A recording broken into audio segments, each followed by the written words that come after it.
நம்மளுடைய கமெண்ட் செக்ஷனில் 7.5 ரிசர்வேஷன் ரிலேட்டடாக மிக முக்கியமான ஒரு கேள்விங்கிறது கேட்கப்பட்டிருந்தது. ஒரு மாணவர் 7.5 ரிசர்வேஷனில் பிரைவேட் மெடிக்கல் காலேஜஸில் எம்பிபிஎஸ் சேர்றாருன்னா அவங்க எந்த விதமான ஃபீஸும் பே பண்ண வேண்டியதில்லை, அவங்களுடைய எல்லா ஃபீஸையும் கவர்மெண்ட்டே பே பண்ணிடும்னு சொல்கிறாங்களே, இது உண்மைதானா சார் அப்படின்ற கேள்வி தான் அந்த கேள்வி. இந்த கேள்விக்குரிய பதில் தான் இந்த வீடியோவில் பார்க்க போகிறோம். இது வரைக்கும் நீங்கள் நம்மளுடைய சேனலை சப்ஸ்கிரைப் பண்ணாமல் அல்லது இன்ஸ்டாகிராமில் நம்மளுடைய ஐடியை ஃபாலோ பண்ணாமல் இருந்தீங்க அப்படின்னா மறக்காமல் ஃபாலோ அண்ட் சப்ஸ்கிரைப் பண்ணி வச்சுக்கோங்க.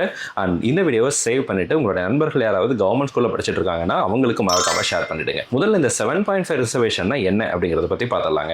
7.5 ரிசர்வேஷன் அப்படிங்கிறது அரசு பள்ளிகளில் கவர்மெண்ட் ஸ்கூலில் 6th இருந்து 12th வரைக்கும் படித்த மாணவர்களுக்காக ஒதுக்கப்பட்டிருக்கக்கூடிய இடஒதுக்கீடு. இந்த இடஒதுக்கீடுக்கு கவர்மெண்ட் எய்டட் ஸ்கூல்ல படித்த மாணவர்கள் நாட் எலிஜிபிள். இது வரைக்கும் கவர்மெண்ட் எய்டட் ஸ்கூலை உள்ள கொண்டு வரல. ஒன்லி பியூர் கவர்மெண்ட் ஸ்கூலில் படித்த மாணவர்களுக்கு மட்டும்தான் எலிஜிபிள். நீங்கள் தமிழ் மீடியமோ இங்கிலீஷ் மீடியமோ எதில் வேணாலும் படிச்சிருக்கலாம், பிரச்சனை கிடையாது. இந்த 7.5 ரிசர்வேஷனுக்கு நீங்கள் எலிஜிபிளாக இருந்தீங்கன்னா எந்த கம்யூனிட்டியை சேர்ந்த மாணவர்களாக இருந்தாலும், open category, BC, BCM, MBC, SC, SC, ST எந்த கேட்டகரியா இருந்தாலும் சரி, நீங்க எந்த விதமான கல்வி கட்டணமும் செலுத்த வேண்டியதில்லை அப்படிங்கறதான் கவர்மெண்ட்டுடைய ஆர்டர். ஜிஓ காப்பியும் இருக்குங்க. இந்த ஜிஓ அடிப்படையில் நீங்க ஒரு பிரைவேட் காலேஜ்ல போய் சேர்றீங்க அப்படின்னா நீங்க எந்த விதமான ஃபீஸும் கட்ட வேண்டியதில்லை.